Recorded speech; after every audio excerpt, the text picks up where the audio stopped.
Good morning, dear students. I am Bharat Sen, your social science teacher. Dear students, in the previous class, we discussed about the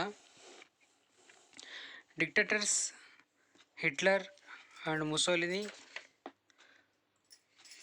and his brutal and inhuman activities. So, today in this class, we discuss about the Second World War. So, dear students, the World War II started with the declaration of war by Nazi Germany against Poland on September 1st, 1939. ಪ್ರಿಯ ವಿದ್ಯಾರ್ಥಿಗಳೇ, ಇಂದಿನ ತರಗತಿಯಲ್ಲಿ ನಾವು Hitler ಮತ್ತು Mussolini ಇವರು ಹೇಗೆ ಏಳಿಗೆಗೆ ಬಂದರು, ಇವರು ಯಾವ ರೀತಿಯಾಗಿ ನರಮೇಧಗಳನ್ನು ಮಾಡಿದರು, ಯಾವ ರೀತಿಯಾಗಿ ಸರ್ವಾಧಿಕಾರಿಯಾಗಿ ವರ್ತಿಸಿದರು ಅನ್ನೋದನ್ನು ನಾವು ತಿಳ್ಕೊಂಡ್ವಿ. ಇಂದಿನ ತರಗತಿಯಲ್ಲಿ ಎರಡನೇ ಮಹಾಯುದ್ಧ ಅದನ್ನು ಕುರಿತು ನಾವು ತಿಳಿತಾ ಹೋಗೋಣ. ಈ ಎರಡನೇ ಮಹಾಯುದ್ಧ 1939 ಸೆಪ್ಟೆಂಬರ್ 1ನೇ ತಾರೀಕಿನಂದು ಜರ್ಮನಿ ಪೋಲೆಂಡಿನ ಮೇಲೆ ದಾಳಿಯನ್ನು ಮಾಡುತ್ತೆ, ಅಟ್ಯಾಕ್ ಮಾಡುತ್ತೆ. ಆ ಅಟ್ಯಾಕ್ ಮಾಡಿದ ಕಾರಣದಿಂದಾಗಿ ಸೆಪ್ಟೆಂಬರ್ 1, 1939ರಂದು ದ್ವಿತೀಯ ಮಹಾಯುದ್ಧ ನಡೆಯುತ್ತೆ. So second world war was the most destructive and barbaric in the history. ಇದು ಇತಿಹಾಸದಲ್ಲೇ, ಮಾನವನ ಇತಿಹಾಸದಲ್ಲಿ ಅತ್ಯಂತ ಬೃಹತ್ತಾಗಿರ್ತಕ್ಕಂಥ, ಅತ್ಯಂತ ಬರ್ಬರವಾದ, ಹಿಂಸಾತ್ಮಕವಾಗಿರ್ತಕ್ಕಂಥ ಯುದ್ಧ ಅಂತ ನಾವು ತಿಳಿಬೋದು. More than 30 countries were directly involved in this war. ಇದರಲ್ಲಿ 30 ದೇಶಗಳು ಇದರಲ್ಲಿ ನೇರವಾಗಿ ಈ ಯುದ್ಧದಲ್ಲಿ ಭಾಗವಹಿಸಿರ್ತವೆ. So world war second lasted from 1939 to 1945. 1939ರಿಂದ 1945 ಈ ಅವಧಿಯ ನಡುವೆ ಸೆಕೆಂಡ್ ವರ್ಲ್ಡ್ ವಾರ್ ಏನಾಗುತ್ತೆ, ನಡೆಯುತ್ತೆ. So the great depression during the 1930s caused by the destructive policies of the developed nations caused a very difficult situation in Europe and America. ಇಲ್ಲೇನಾಗಿರುತ್ತೆ, Europe ಮತ್ತು ಅಮೆರಿಕಾದಲ್ಲಿ great depression, ಆರ್ಥಿಕ ಕುಸಿತ ಉಂಟಾಗುತ್ತೆ. ಯಾಕಂದರೆ ಪ್ರಥಮ ಮಹಾಯುದ್ಧದಲ್ಲಿ ಈ ಎಲ್ಲ ದೇಶಗಳು ಭಾಗವಹಿಸಿರ್ತವೆ, ತಮ್ಮ ಸಂಪತ್ತನ್ನೆಲ್ಲ ಯುದ್ಧಕ್ಕೆ ಏನು ಮಾಡುತ್ತವೆ, ವ್ಯಯವನ್ನು ಮಾಡಿರ್ತವೆ. ಹಾಗಾಗಿ ಇಲ್ಲಿ ಅತ್ಯಂತ ಆರ್ಥಿಕ ಕುಸಿತ ಉಂಟಾಗುತ್ತೆ. Industrial and agricultural production came to a standstill. ಇಲ್ಲಿ ಕೃಷಿನೂ ಹಿನ್ನಡೆಯಾಗುತ್ತೆ, ಕೈಗಾರಿಕೆ ಕೂಡ ಹಿನ್ನಡೆಯಾಗುತ್ತೆ. ಅದೇ ರೀತಿ unemployment reached a dangerous proportion. ಇಲ್ಲಿ ನಿರುದ್ಯೋಗ ಸಮಸ್ಯೆ ಅತ್ಯಂತ ಅಪಾಯಕಾರಿಯಾಗಿ ಬೆಳೆಯುತ್ತೆ. ಇದರಿಂದ ಏನಾಗುತ್ತೆ, ಎರಡನೇ ಮಹಾಯುದ್ಧಕ್ಕೆ ಇವೆಲ್ಲವೂ ಒಂದು ರೀತಿಯಾಗಿ ಕಾರಣ ಆಗುತ್ತೆ ಅಂತ ನಾವು ನೋಡ್ಬೋದು. Next, causes for the second world war. ಎರಡನೇ ಮಹಾಯುದ್ಧಕ್ಕೆ ಏನೇನು ಕಾರಣಗಳು ಅಂತ ನಾವು ನೋಡೋಣ. Against the backdrop of the defeat of world war first, humiliating treaties and enormous economic loss, there developed intense national awareness in many countries. ಇಲ್ಲಿ first world war ನಡೆದಿರುತ್ತೆ. ಆ ನಡೆದಂಥ ಸಂದರ್ಭದಲ್ಲಿ ಏನಾಗುತ್ತೆ, ಸ್ವತಂತ್ರ ದೇಶಗಳು ತುಂಬ ಎಕನಾಮಿಕ್ ಲಾಸನ್ನು, ಆರ್ಥಿಕ ಸಂಕಷ್ಟವನ್ನು ಅನುಭವಿಸ್ತವೆ. ಅದೇ ರೀತಿ ಸ್ವತಂತ್ರ ರಾಷ್ಟ್ರಗಳ ನಡುವೆ ಆಗಿರ್ತಕ್ಕಂಥ ಟ್ರೇಟೀಸ್ ಒಪ್ಪಂದಗಳಿಂದ ಏನಾಗ್ತವೆ, ಆ ರಾಷ್ಟ್ರಗಳು ಇನ್ನೂ ದುರ್ಬಲ ಆಗ್ತಾ ಹೋಗ್ತವೆ. ಅದರ ಜೊತೆಗೆ ಸೇಡಿನ ಭಾವನೆ ಹೆಚ್ಚಾಗ್ತಾ ಹೋಗುತ್ತೆ. ಇಂಟೆನ್ಸ್ ನ್ಯಾಷನಲ್ ಅವೇರ್ನೆಸ್ ಅಂದರೆ ಉಗ್ರ ರಾಷ್ಟ್ರೀಯತೆ ಬೆಳೆಯೋದಕ್ಕೆ ಕಾರಣ ಆಗುತ್ತೆ. ಹಾಗಾಗಿ ಇದು ಒಂದು ಕಾರಣ ಅಂತ ನಾವು ನೋಡ್ಬೋದು. So in Germany and other European nations, industrialists donated huge amounts to propagate nationalism. ಇಲ್ಲಿ ಯುರೋಪ್ ಆಗಿರ್ಬೋದು, ಜರ್ಮನಿಯ ರಾಷ್ಟ್ರಗಳಲ್ಲಾಗಿರ್ಬೋದು, ಕೈಗಾರಿಕೆಗಳಾಗಿರ್ಬೋದು, ಕೈಗಾರಿಕೋದ್ಯಮಿಗಳು ಏನು ಮಾಡ್ತಾರೆ, ರಾಷ್ಟ್ರೀಯತೆ ಬೆಳೆಯೋದಕ್ಕೆ ಹೆಚ್ಚಿನದಾಗಿ ದುಡ್ಡನ್ನು ವ್ಯಯ ಮಾಡ್ತಾರೆ. ಅಂದರೆ ಅವ್ರು ಏನು ಮಾಡ್ತಾರೆ, ಉಗ್ರ ರಾಷ್ಟ್ರೀಯತೆ ಬೆಳೆಯೋದಕ್ಕೆ ಪ್ರೋತ್ಸಾಹವನ್ನು ಮಾಡ್ತಾರೆ. ಅಂದರೆ ಶಸ್ತ್ರಾಸ್ತ್ರಗಳನ್ನು ತಯಾರಿಕೆ ಮಾಡೋದಕ್ಕೆ ಅತ್ಯಂತ ಹೆಚ್ಚಿನ ಹಣಗಳನ್ನು ಅವರೇನು ಮಾಡ್ತಾರೆ, ಇನ್ವೆಸ್ಟ್ ಮಾಡ್ತಾರೆ. Using this resource moments of hatred and arrogance became active. ಇದರಿಂದ ಏನಾಗುತ್ತೆ, ಸೇಡಿನ ದುರಭಿಮಾನ ಬೆಳೆಯೋದಕ್ಕೆ ಹೆಚ್ಚಿನದಾಗಿ ಕಾರಣ ಆಗುತ್ತೆ. ಯಾಕಂದರೆ ಈ ಇಂಡಸ್ಟ್ರಿಯಲೈಸ್ಡ್ ಅಥವಾ ಕೈಗಾರಿಕೋದ್ಯಮಿಗಳು ಏನು ಮಾಡ್ತಾರೆ, ಅವರು ಉಗ್ರ ರಾಷ್ಟ್ರೀಯತೆ ಬೆಳೆಸೋದಕ್ಕೆ ಹಣವನ್ನು ನೀಡ್ತಾರೆ. ಎಲ್ಲ ಜನರಲ್ಲಿ ಉಗ್ರ ರಾಷ್ಟ್ರೀಯತೆ ಬೆಳೆಯುತ್ತಾ ಮಾಡಿ ದ್ವೇಷ, ದುರಾಭಿಮಾನ, ಸೇಡಿನ ಭಾವನೆಗಳನ್ನು ಬೆಳೆಸ್ತಾರೆ. ಇದರಿಂದ ಮುಂದೆ ದ್ವಿತೀಯ ಮಹಾಯುದ್ಧ ಆಗೋದಕ್ಕೆ ಒಂದು ಕಾರಣ ಅಂತ ನಾವು ನೋಡ್ಬೋದು. People like Hitler in Germany and Mussolini in Italy came to power. ಇದಕ್ಕೆ ಸರಿಯಾಗಿ ಇಟಲಿಯಲ್ಲಿ ಮುಸೋಲಿನಿ, ಜರ್ಮನಿಯಲ್ಲಿ ಹಿಟ್ಲರ್, ಇವರು ಎಮರ್ಜ್ ಆಗ್ತಾರೆ. ಇವರು ಸರ್ವಾಧಿಕಾರಿಯಾಗಿರ್ತಕ್ಕಂಥ ಆಳ್ವಿಕೆ ನಡೆಸಿ ಜನರಲ್ಲಿ ದ್ವೇಷ, ಅಸೂಯೆ ಭಾವನೆ ಹುಟ್ಟಿಸಿ ಕೊನೆಗೆ ದ್ವಿತೀಯ ಮಹಾಯುದ್ಧ ನಡೆಯೋದಕ್ಕೆ ಕಾರಣ ಆಗ್ತಾರೆ ಅಂತ ನಾವು ತಿಳಿಬೋದು. Next, course of the war. ಯುದ್ಧದ ಮುನ್ನಡೆ ಅಥವಾ ಯುದ್ಧದ ಗತಿ ಅಂತ ಕರಿತೀವಿ. ಯಾವ ರೀತಿ ಯುದ್ಧ ನಡೀತು ಅಂತ ನೋಡಿದಾಗ, so formation of 2 groups, axis Germany, Italy and Japan, allies France, Britain and Russia. So German attacked on Poland. ಇಲ್ಲೇನಾಗುತ್ತೆ, ಎರಡನೇ ಮಹಾಯುದ್ಧದ ಸಮಯದಲ್ಲಿ 2 ಬಣಗಳು ಉಂಟಾಗ್ತವೆ, 2 ಗ್ರೂಪ್ಗಳು ಉಂಟಾಗ್ತವೆ. ಆಕ್ಸಿಸ್ ಅಂತಕ್ಕಂಥ ಗ್ರೂಪಲ್ಲಿ, ಅಂದರೆ ಆಕ್ಸಿಸ್ ಅಂದರೆ ಶತ್ರು ಬಣ ಅಂತ ಕರಿತೀವಿ. ಇದರಲ್ಲಿ ಜರ್ಮನಿ, ಇಟಲಿ, ಜಪಾನ್ ದೇಶಗಳಿರ್ತವೆ. ಆಲಿಸ್ ಅಂತಕ್ಕಂಥ ಬಣ ಮಿತ್ರ ಬಣ ಅಂತ ಕರಿತೀವಿ. ಇದರಲ್ಲಿ ಫ್ರಾನ್ಸ್, ಬ್ರಿಟನ್, ರಷ್ಯಾ ಇರ್ತವೆ. ಮೊಟ್ಟ ಮೊದಲ ಬಾರಿಗೆ ಜರ್ಮನಿ ಏನು ಮಾಡುತ್ತೆ, ಪೋಲ್ಯಾಂಡಿನ ಮೇಲೆ ದಾಳಿಯನ್ನು ಮಾಡುತ್ತೆ. ಪೋಲ್ಯಾಂಡ್ ಬ್ರಿಟನ್ನಿನ ಸ್ನೇಹ ರಾಷ್ಟ್ರ ಅಥವಾ ಸ್ನೇಹಿ ಆಗಿರೋದ್ರಿಂದ ಬ್ರಿಟನ್ ಪೋಲ್ಯಾಂಡ್ ಪರವಾಗಿ ಏನು ಮಾಡುತ್ತೆ, ಜರ್ಮನಿಯ ಮೇಲೆ ದಾಳಿಯನ್ನು ಮಾಡುತ್ತೆ. So Russia, Britain, France, America hoping the attack of Germany signed no war pact with Germany. ಇಲ್ಲಿ ಏನು ಮಾಡ್ತವೆ, ಈ ಎಲ್ಲ ರಾಷ್ಟ್ರಗಳು ಏನಂತ ಭಾವಿಸಿರ್ತವೆ, ರಷ್ಯಾ, ಬ್ರಿಟನ್, ಫ್ರಾನ್ಸ್, ಅಮೆರಿಕ ದೇಶಗಳು ಜರ್ಮನಿ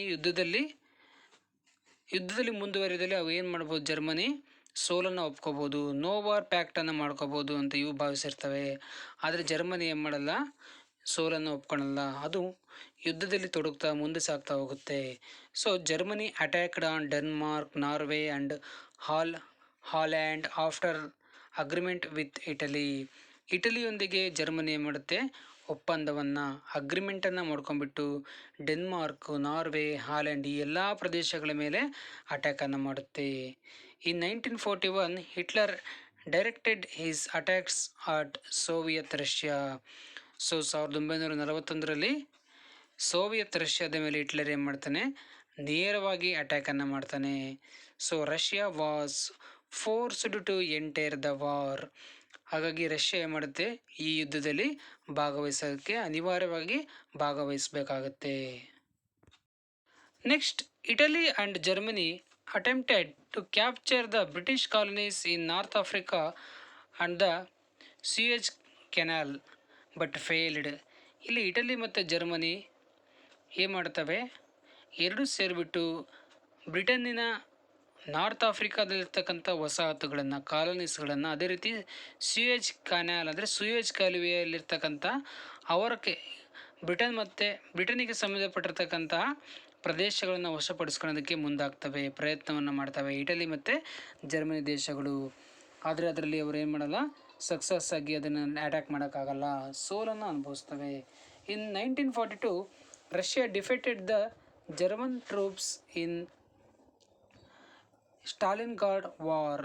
ಇನ್ನು 1942ರಲ್ಲಿ ಸ್ಟಾಲಿನ್ಗಾರ್ಡ್ ಅಂತಕ್ಕಂಥ ವಾರ್ ನಡೆಯುತ್ತೆ. ಅಲ್ಲಿ ರಷ್ಯಾದ ಒಂದು ಆರ್ಮಿ ಏನು ಮಾಡುತ್ತೆ, ಜರ್ಮನ್ ಸೈನ್ಯವನ್ನು ಸೋಲಿಸುತ್ತೆ. ಇನ್ 1943 ಜರ್ಮನಿ ಫೇಸ್ಡ್ ಸೀರೀಸ್ ಆಫ್ ಡಿಫೇಟ್. ಆದರೆ 1943ರ ನಂತರ ಜರ್ಮನಿ ನಿರಂತರವಾಗಿ ಸೀರೀಸ್ ಆಫ್ ಡಿಫೇಟ್ ಅಂದರೆ ಸರಣಿಯಾಗಿ ನಿರಂತರವಾಗಿ ಸೋಲನ್ನು ಅನುಭವಿಸ್ತಾ ಹೋಗುತ್ತೆ. The allied forces invaded Italy. America defeated Japan and got back the western Pacific islands. ಇಲ್ಲೇನಾಗ್ತವೆ, ಅಲೈಡ್ ಫೋರ್ಸ್ ಅಂದರೆ ಮಿತ್ರ ಬಣಗಳು ಗೆಲುವನ್ನು ಸಾಧಿಸ್ತಾ ಹೋಗ್ತವೆ. ಅದೇ ರೀತಿ ಅಮೇರಿಕ ಜಪಾನ್ ಮೇಲೆ ದಾಳಿ ಮಾಡಿಬಿಟ್ಟು ಅವನ್ನ ಪೆಸಿಫಿಕ್ ಐಲ್ಯಾಂಡ್ಸ್ ಕಡೆಗೆ ಹೊಡೆದು ಓಡಿಸುತ್ತೆ. With great march of red troops of Russia, Germany was forced to surrender. ಇಲ್ಲಿ ಯಾವಾಗ ರಷ್ಯಾದ ಆರ್ಮಿ ಜರ್ಮನಿಯನ್ನು ತಲುಪುತ್ತೆ, ಆ ಒಂದು ರೆಡ್ ಟ್ರೂಪ್ಸ್ ಅಂತ ಕರಿತೀವಿ, ಕೆಂಪು ಸೈನ್ಯ ಅಂತ ಕರಿತೀವಿ, ರಷ್ಯಾದ ಕೆಂಪು ಸೈನ್ಯ ಜರ್ಮನಿಯನ್ನು ಆಕ್ರಮಣ ಮಾಡುತ್ತೆ. ಆವಾಗ ಜರ್ಮನಿ ಅನಿವಾರ್ಯವಾಗಿ ಸೋಲನ್ನು ಒಪ್ಕೊಳ್ಳುತ್ತೆ, ಸರೆಂಡರ್ ಆಗುತ್ತೆ. ಸೊ ಇದರಿಂದ ನೊಂದಿರ್ತಕ್ಕಂಥ ಹಿಟ್ಲರ್ ಕಮಿಟೆಡ್ ಸೂಸೈಡ್ ಇನ್ 1945. ಯುದ್ಧದಲ್ಲಿ ಸೋತಿರ್ತಕ್ಕಂತಹ ಹಿಟ್ಲರ್ ತುಂಬಾ ಹತಾಶನಾಗ್ಬಿಟ್ಟು ಅವನು 1945ರಲ್ಲಿ ಸೂಸೈಡ್ ಮಾಡ್ಕೊತಾನೆ. Next, America threw the first ever nuclear bomb on Hiroshima and Nagasaki of Japan. ಅಂದರೆ ಅಮೇರಿಕಾ ನಂತರ ಏನು ಮಾಡುತ್ತೆ, ಮೊಟ್ಟ ಮೊದಲ ಬಾರಿಗೆ ಈ ನ್ಯೂಕ್ಲಿಯರ್ ಬಾಂಬ್, ಅಣುಬಾಂಬನ್ನು ಜಪಾನಿನ ಹಿರೋಶಿಮಾ ಮತ್ತು ನಾಗಸಾಕಿ ಮೇಲೆ ಪ್ರಯೋಗ ಮಾಡುತ್ತೆ. ಇದರಿಂದ ಜಪಾನಿನ ಹಿರೋಶಿಮಾ ಮತ್ತು ನಾಗಸಾಕಿ ಈ ಎರಡೂ ನಗರಗಳು ಅತ್ಯಂತ ನಷ್ಟಕ್ಕೆ ಗುರಿಯಾಗಿ ಸಂಪೂರ್ಣವಾಗಿ ನಾಶವನ್ನು ಹೊಂದುತ್ತವೆ. So after Manchuria was liberated by Russia on 5th August 1945, Japan surrendered totally. ಇಲ್ಲಿ ಮಂಚೂರಿಯಾ ಅಂತ ಪ್ರದೇಶವನ್ನು ಕೂಡ ರಷ್ಯಾದಿಂದ ಏನಾಗುತ್ತೆ, ಸ್ವಾತಂತ್ರ್ಯವನ್ನು ಪಡೆಯುತ್ತೆ. ಇದಾದ ಬಳಿಕ ಕೊನೆಯದಾಗಿ 1945 ಆಗಸ್ಟ್ 15ರಂದು ಜಪಾನ್ ಏನು ಮಾಡುತ್ತೆ, ಶರಣಾಗತಿಯನ್ನು ಹೊಂದುತ್ತೆ, ಸೋಲನ್ನು ಒಪ್ಕೊಳ್ಳುತ್ತೆ. ಈ ರೀತಿ ಏನಾಗುತ್ತೆ, ದ್ವಿತೀಯ ಮಹಾಯುದ್ಧ ಎಂಡ್ ಆಗುತ್ತೆ ಅಂತ ನಾವು ತಿಳಿಬೋದು. Next, effects of second world war. So ಇದರ ಪರಿಣಾಮ ಏನು ಅಂತ ನೋಡೋಣ. So it witnessed maximum deaths and injuries. There was political and social change. ಇಲ್ಲಿ ಏನಾಗುತ್ತೆ, ಮ್ಯಾಕ್ಸಿಮಮ್ ಡೆತ್ಸ್ ಅಂತ ಕರಿತೀವಿ, ತುಂಬ ಅತಿ ಹೆಚ್ಚಿನ ಸಾವುಗಳುಂಟಾಗುತ್ತೆ, ಅದೇ ರೀತಿ ನೋವುಗಳುಂಟಾಗುತ್ತೆ. There was political and social change. ಇಲ್ಲಿ ರಾಜಕೀಯ, ಇಲ್ಲಿ ಅಪೊಲಿಟಿಕಲ್ ಅಂತಾಗಿದೆ, ಸ್ಪೆಲ್ಲಿಂಗ್ ಮಿಸ್ಟೇಕ್ ಆಗಿದೆ. ಇಲ್ಲಿ ಪೊಲಿಟಿಕಲ್ ಆ್ಯಂಡ್ ಸೋಷಿಯಲ್ ಚೇಂಜ್, ರಾಜಕೀಯದಲ್ಲಿ ಹಾಗೂ ಸಾಮಾಜಿಕವಾಗಿ ಹಲವಾರು ಬದಲಾವಣೆಗಳನ್ನು ಕಾಣ್ತೀವಿ. ಹಲವಾರು ಸಾವು ನೋವನ್ನು ಅನುಭವಿಸ್ತವೆ. ಅತ್ಯಂತ ಆರ್ಥಿಕ ನಷ್ಟವನ್ನು ಎಲ್ಲ ರಾಷ್ಟ್ರಗಳು ಅನುಭವಿಸ್ತವೆ. United Nation Organisation was established. ಅಂದರೆ UNO ಅಂದರೆ ವಿಶ್ವಸಂಸ್ಥೆ, ಯುನೈಟೆಡ್ ನೇಷನ್ಸ್ ಆರ್ಗನೈಜೇಷನ್ ಅಂತಕ್ಕಂತಹ ಸಂಸ್ಥೆ ಎಸ್ಟಾಬ್ಲಿಷ್ ಆಗುತ್ತೆ. ಯಾಕಂದರೆ ಮುಂದೆ 3ನೇ ಮಹಾಯುದ್ಧ ಆಗಬಾರ್ದು, ಅದನ್ನು ತಡಿಬೇಕು ಅನ್ನೋ ಕಾರಣಕ್ಕೋಸ್ಕರ ಈ ಒಂದು ಸಂಸ್ಥೆಯನ್ನು, ವಿಶ್ವಸಂಸ್ಥೆ UNO ಅನ್ನು ಸ್ಥಾಪನೆ ಮಾಡಲಾಗುತ್ತೆ. France, China, USA, Russia, America became permanent members. ಈ ಫ್ರಾನ್ಸ್ ದೇಶ, ಚೀನಾ, USA, ರಷ್ಯಾ, ಅಮೇರಿಕಾ ವಿಶ್ವಸಂಸ್ಥೆಯ ಪರ್ಮನೆಂಟ್ ಮೆಂಬರ್ಸ್ ಆಗ್ತಾರೆ. ಇದೇ ರೀತಿಯಾಗಿ the Soviet Union and USA became the most aggressive rival countries. ಇಲ್ಲಿ ರಷ್ಯಾ ಮತ್ತು ಅಮೇರಿಕಾ ದೇಶಗಳು ವಿಶ್ವದ ಬಲಿಷ್ಠ ರಾಷ್ಟ್ರಗಳಾಗಿ ಹೊರಹೊಮ್ಮುತ್ತವೆ ಅಂತ ನಾವು ನೋಡ್ಬೋದು. These are the most major effects of second world war. Next, Chinese revolution ಅಥವಾ ಚೀನಾ ಕ್ರಾಂತಿ ಅಂತ ಕರಿಬೋದು.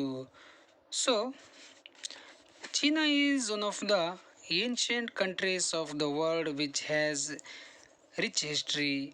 China was not completely a colony like India when it fought for its independence. So it was a semi-colonial country as some part of it was independent. So China was a feudal country. China was controlled by landlords and warlords. So it did not have industries like India. ಇಲ್ಲಿ China ದೇಶ ಅಂತ ನೋಡಿದಾಗ ಇದು ಪ್ರಾಚೀನವಾಗಿರ್ತಕ್ಕಂಥ ನಾಗರಿಕತೆಯನ್ನು ಹೊಂದಿರತಕ್ಕಂಥ ರಾಷ್ಟ್ರಗಳಲ್ಲಿ China ಕೂಡ ಒಂದು ಅಂತ ನಾವು ನೋಡ್ಬೋದು. ಆದರೆ ಇದು ಭಾರತದ ಥರ ಸಂಪೂರ್ಣವಾಗಿ ವಸಾಹತು ಆಗಿರಲಿಲ್ಲ, ಬ್ರಿಟಿಷರ ವಸಾಹತು ಅಥವಾ ಕಾಲೋನಿ ಆಗಿರಲಿಲ್ಲ. ಇದು ಒಂದು ಸೆಮಿ ಕಾಲೋನಿ ಅಂದರೆ ಅರೆ ವಸಾಹತು ರಾಷ್ಟ್ರವಾಗಿತ್ತು. ಇಲ್ಲಿ ಕೆಲವೊಂದು ಸಣ್ಣ ಪುಟ್ಟ ಪಾಳೆಗಾರರು ಆಗಿರ್ಬೋದು, ಜಮೀನ್ದಾರರಾಗಿರ್ಬೋದು, ಯುದ್ಧಕೋರರಾಗಿರ್ಬೋದು, ಇವರು ಸಣ್ಣ ಪುಟ್ಟ ರಾಜಮನೆತನಗಳು ಮೊದಲು ಈ ಒಂದು ಚೀನಾವನ್ನು ಆಳ್ವಿಕೆ ಮಾಡ್ತಾ ಇರ್ತಾರೆ.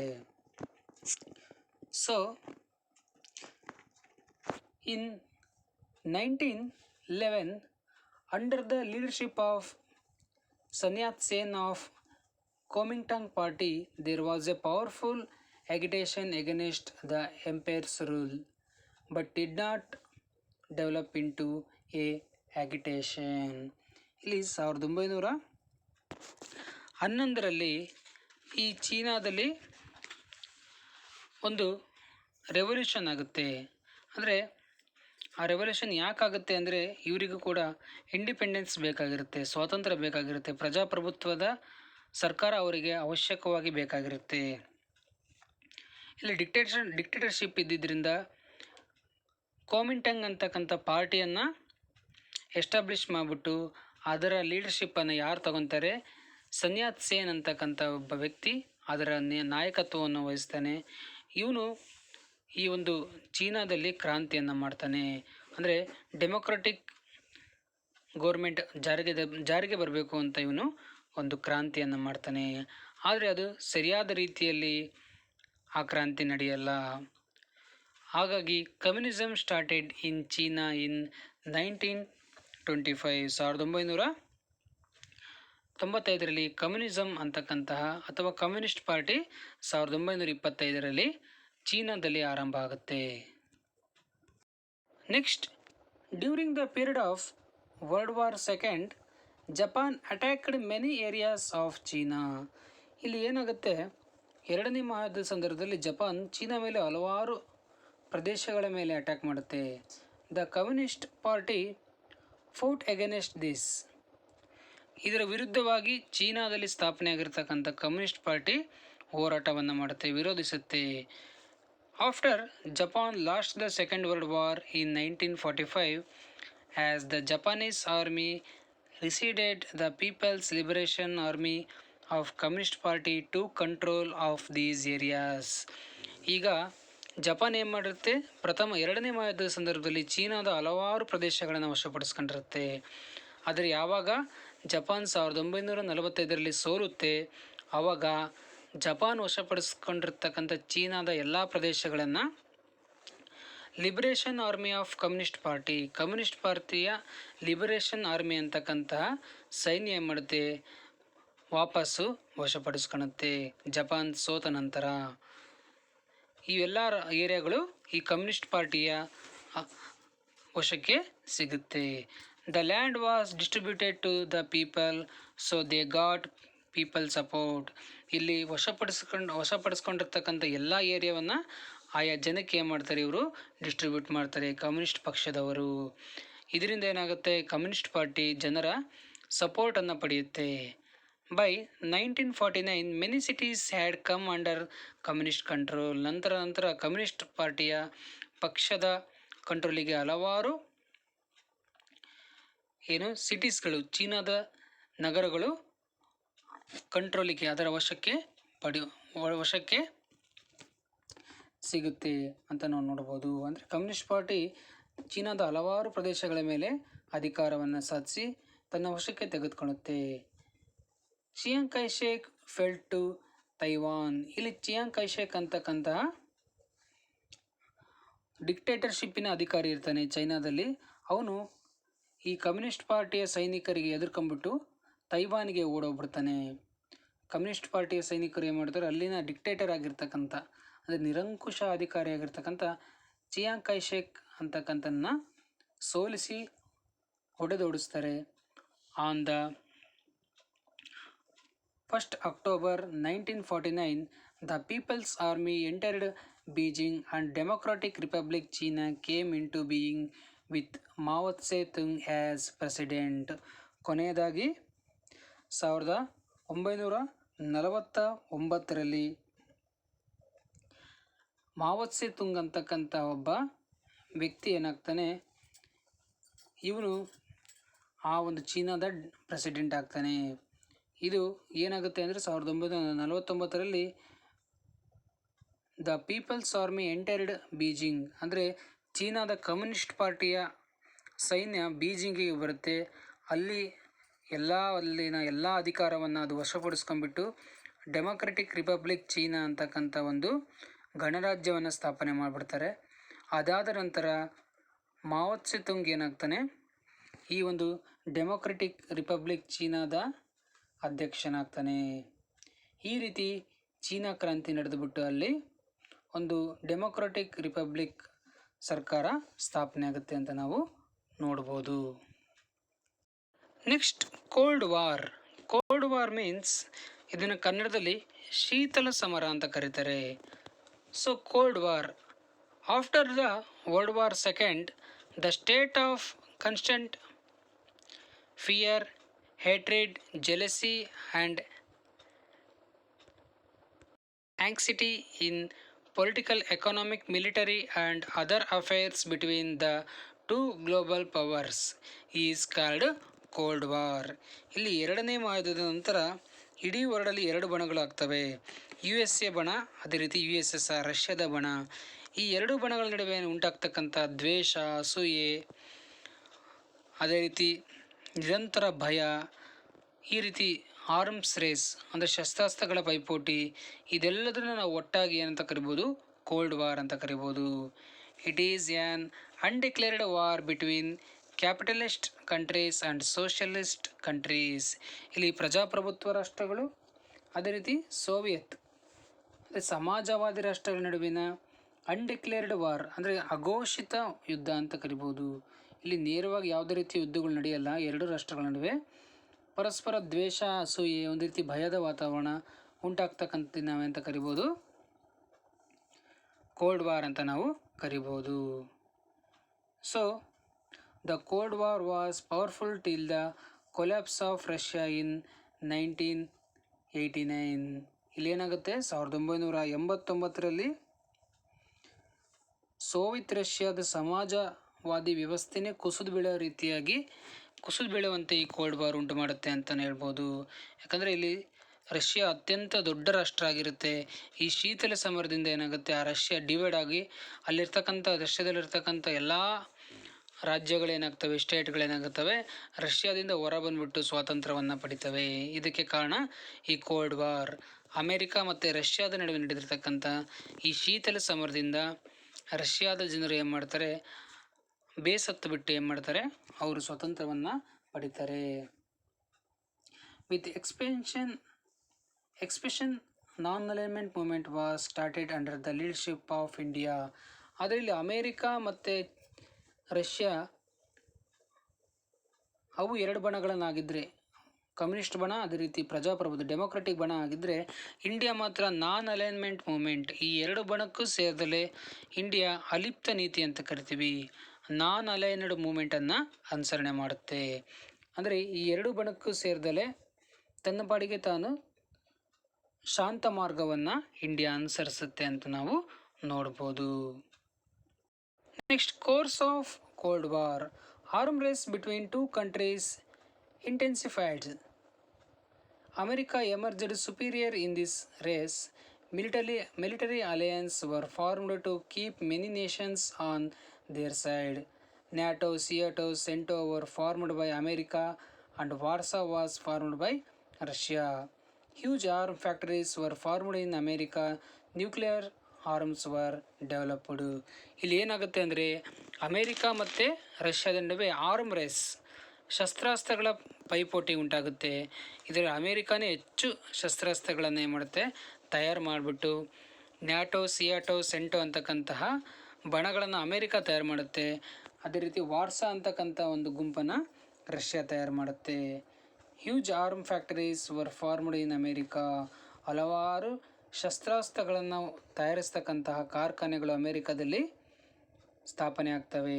ಅದೇ ರೀತಿ ಅಣುಬಾಂಬ್ಗಳನ್ನು ತಯಾರು ಮಾಡ್ತಕ್ಕಂಥದ್ದು ಕೂಡ ಇಲ್ಲಿ ಬೆಳವಣಿಗೆ ಹೊಂದುತ್ತೆ. ಅತಿ ಹೆಚ್ಚು ಅಣುಬಾಂಬ್ಗಳನ್ನು ಕೂಡ ತಯಾರು ಮಾಡೋದಕ್ಕೆ ಆರಂಭ ಮಾಡ್ತಾರೆ ಅಂತ ಹೇಳ್ಬೋದು. ಈ ರೀತಿ ಕೋಲ್ಡ್ ವಾರ್ ಅಂತಕ್ಕಂಥದ್ದು ಅತ್ಯಂತ ಭಯದ ವಾತಾವರಣವನ್ನು ನಿರ್ಮಾಣ ಮಾಡುತ್ತೆ. ನೆಕ್ಸ್ಟ್, ರೈಸ್ ಆಫ್ ಅಮೇರಿಕಾ ಅಂದರೆ ಅಮೇರಿಕಾ ಯಾವ ರೀತಿಯಾಗಿ ಬಲಿಷ್ಠ ರಾಷ್ಟ್ರವಾಗಿ ರೈಸ್ ಆಗುತ್ತೆ, ಏಳಿಗೆಗೆ ಬರುತ್ತೆ ಅನ್ನೋದನ್ನು ನಾವು ನೋಡೋಣ. So the great depression that took place throughout the world in 1927 caused many changes in America. ಇಲ್ಲಿ ಏನಾಗಿರುತ್ತೆ, 1927ರಲ್ಲಿ ಆರ್ಥಿಕ ಕುಸಿತ ಉಂಟಾಗಿರುತ್ತೆ. ಗ್ರೇಟ್ ಡಿಪ್ರೆಷನ್ ಉಂಟಾದಾಗ ಇಲ್ಲಿ ಅಮೇರಿಕಾ ಅತ್ಯಂತ ಚಿಂತಾಜನಕ ಸ್ಥಿತಿಯಲ್ಲಿರುತ್ತೆ. In the world war America helped allies forces. ಆದರೆ ಪ್ರಥಮ ಯುದ್ಧ ನಡೆಯತಕ್ಕಂಥ ಸಂದರ್ಭದಲ್ಲಿ ಅಮೇರಿಕಾ ಮಿತ್ರ ಬಣಗಳಿಗೆ ಸಹಾಯವನ್ನು ಮಾಡಿರುತ್ತೆ. ಅದೇ ರೀತಿ ದ್ವಿತೀಯ ಮಹಾಯುದ್ಧದಲ್ಲೂ ಕೂಡ ಅಮೇರಿಕಾ ಮಿತ್ರ ಬಣಕ್ಕೆ ಸಹಾಯವನ್ನು ಮಾಡಿರುತ್ತೆ. ಆದರೂ ಕೂಡ in 1929 economic development in America was ಸ್ಟಾಗ್ನೆಂಟೆಡ್.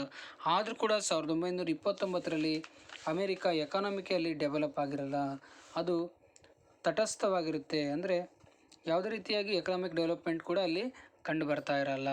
ಆರ್ಥಿಕವಾಗಿ ನಷ್ಟವನ್ನು ಅಮೇರಿಕಾ ಅನುಭವಿಸ್ತಾ ಇರುತ್ತೆ. But after during world war second Japan attacked the American naval base Pearl Harbor. America was dragged to the world war to fight on ಬೆಹಾಲ್ಫ್ of the allied forces. ಆದರೆ ಏನಾಗುತ್ತೆ, ಎರಡನೇ ಮಹಾಯುದ್ಧದ ಸಂದರ್ಭದಲ್ಲಿ ಅಮೇರಿಕಾದ ಪರ್ಲ್ ಹಾರ್ಬರ್ ಅಂತಕ್ಕಂಥ ನೌಕಾ ನೆಲೆಯ ಮೇಲೆ ಜಪಾನ್ ದಾಳಿಯನ್ನು ಮಾಡುತ್ತೆ, ಬಾಂಬ್ ದಾಳಿಯನ್ನು ಮಾಡುತ್ತೆ. ಇದರಿಂದ ಸಿಟ್ಟಿಗೆದ್ದಿರತಕ್ಕಂಥ ಅಮೇರಿಕಾ ಎರಡನೇ ಮಹಾಯುದ್ಧದಲ್ಲಿ ಭಾಗವಹಿಸುತ್ತೆ. ಮಿತ್ರ ರಾಷ್ಟ್ರಗಳ ಪರವಾಗಿ ಅಮೇರಿಕಾ ಭಾಗವಹಿಸುತ್ತೆ.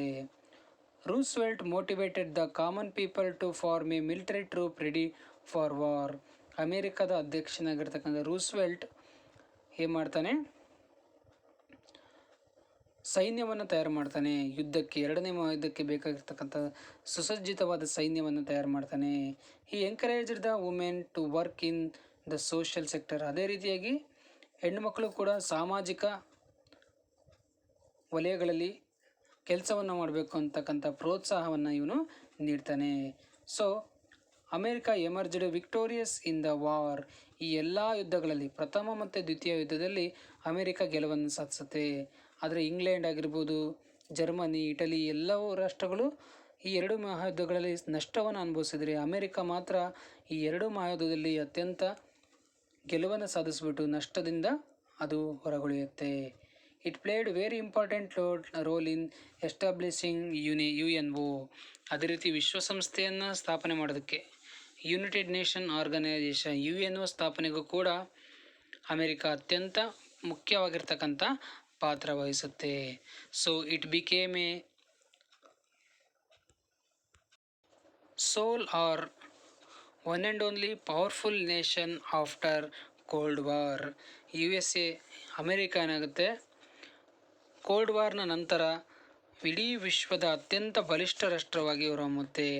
ಅಟ್ ಪ್ರೆಸೆಂಟ್ ನಾವು ನೋಡಿದಾಗ ವಿಶ್ವದ ಮೊದಲ ಅತ್ಯಂತ ಬಲಿಷ್ಠವಾಗಿರ್ತಕ್ಕಂಥ ರಾಷ್ಟ್ರ ಯಾವುದು ಅಂದರೆ ಅಮೇರಿಕಾ ಅಂತ ನಾವು ಹೇಳ್ಬೋದು. ಈ ಅಮೇರಿಕಾ ಏಳಿಗೆಗೆ ಬರೋಕ್ಕೆ ಮುಖ್ಯವಾಗಿ ಪ್ರಥಮ ಮತ್ತು ದ್ವಿತೀಯ ಮಹಾಯುದ್ಧದಲ್ಲಿ ಅಮೇರಿಕಾ ಗೆಲುವನ್ನು ಸಾಧಿಸುತ್ತೆ. ಬ್ರಿಟನ್ ಏನು ಮಾಡುತ್ತೆ, ಈ ಎರಡೂ ಯುದ್ಧಗಳಲ್ಲಿ ಭಾಗವಹಿಸಿದ್ರಿಂದ ನಷ್ಟವನ್ನು ಅನುಭವಿಸುತ್ತೆ ಅಂತ ನಾವು ಹೇಳ್ಬೋದು. Okay dear students, understand? Dear students, today in this class we discussed about the Second World War, causes and effects, and Chinese Revolution, and Cold War, and rise of America. Okay dear students, now this chapter is completed. In the next class we discuss about the another lesson. Okay dear students, thank you.